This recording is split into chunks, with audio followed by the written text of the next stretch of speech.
Dudu ameanza kuvamia sura langu. Itabidi ndio atafutie dawa ili aweze kuatibu mapema, sije baadaye kandetea masa. Naam. Naona wapatia sura yako chakula.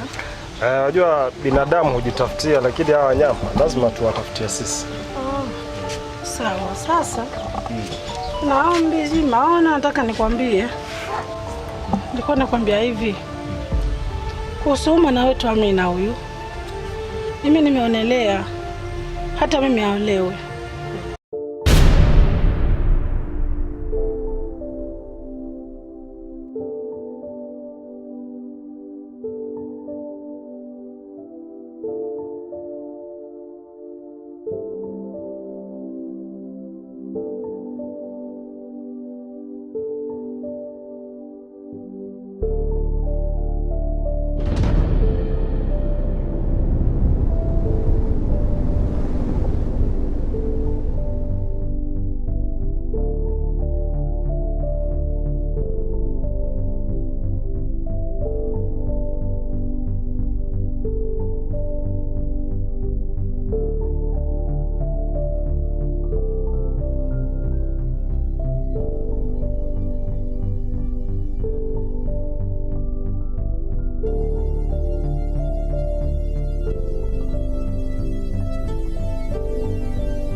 Maana niliona shuleni hakumsaidii.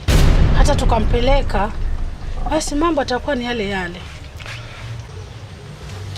Mke wangu, hayo maneno nayoongea yametoka moyoni mwako ama ni kwenye umetoka ndio umejaribu kushawishiwa hivyo? Hapana, sijauliza mtu mimi.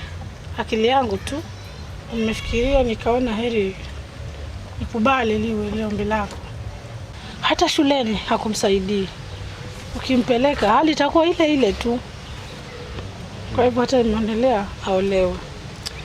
Mke wangu, hilo mimi niliona kitambo sana. Na ndio maana nilikuwa nakueleza ili tushauriane. Siku analazimisha. Lakini kama umekubali, basi hata mimi ninashukuru. Sawa, kama umekubali nashukuru kwa hili. Okay, sasa basi itabidi wewe ukae naye, umwelimishe jinsi atakavyoishi na bwanake kule. Sawa. Mimi nami acha nifanye mipango ya kumtafutia mwanaume.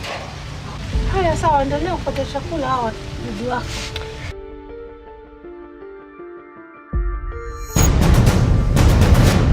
Madudu.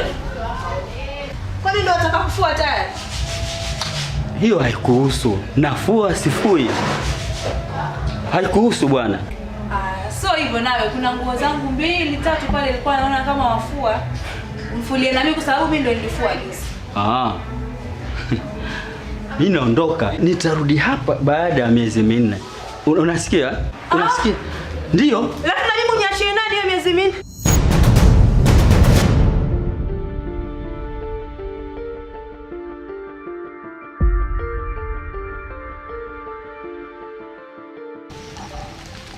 Hivi nikuulize kitu.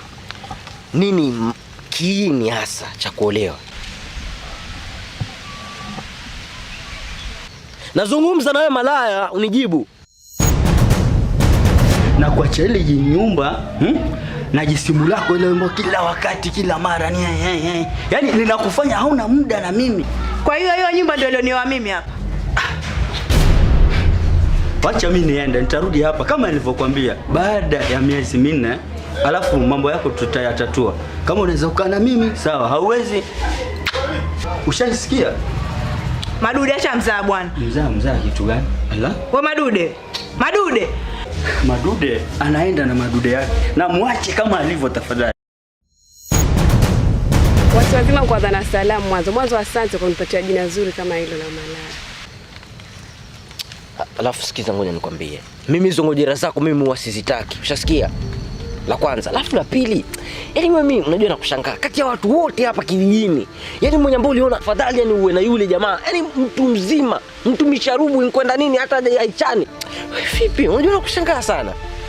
Ali, sikuja hapa kwa kugombana na wewe wala sikuja hapa kwa kufurahisha wewe, sawa?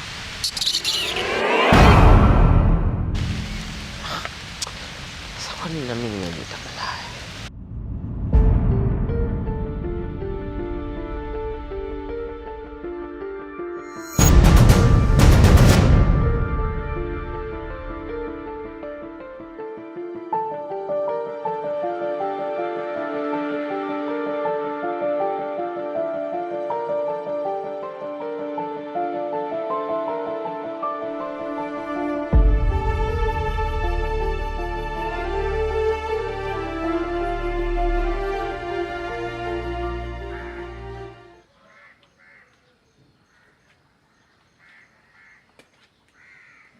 Mimi bwana, ndo sasa hivi nilikuwa nawahi huko kwenu.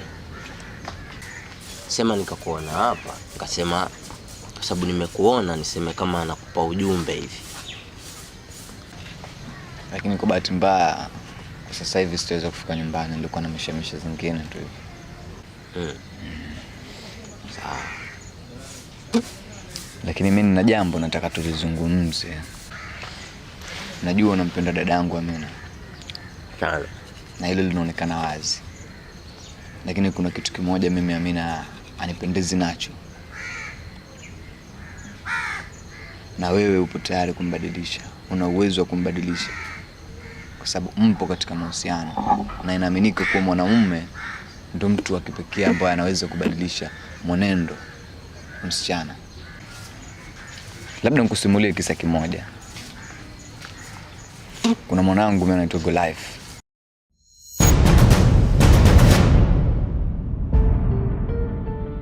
Mzee wangu. Niambie kijana wangu. Safi. Habari za huko? Huko kwema tu. Mimi hata nimepita kijiweni nilikuwa naja kwako. Kwani kulikoni? Vipi ule mpango wetu? Mipango? Unajua mipango ni mingi. Ni mingi bwana. Ule mpango wa kuhusu binti yangu. Umefikia wapi? Ule wa kumtafutia huo mwanao mume. Aliweza kumbadilisha mwanamke wa Mangweni. Na kumfanya mwanamke ambaye anaonekana katika jamii. Mwanamke mwenye heshima zake. Sasa kivipi wewe ushindwe kubadilisha tabia ya Amina?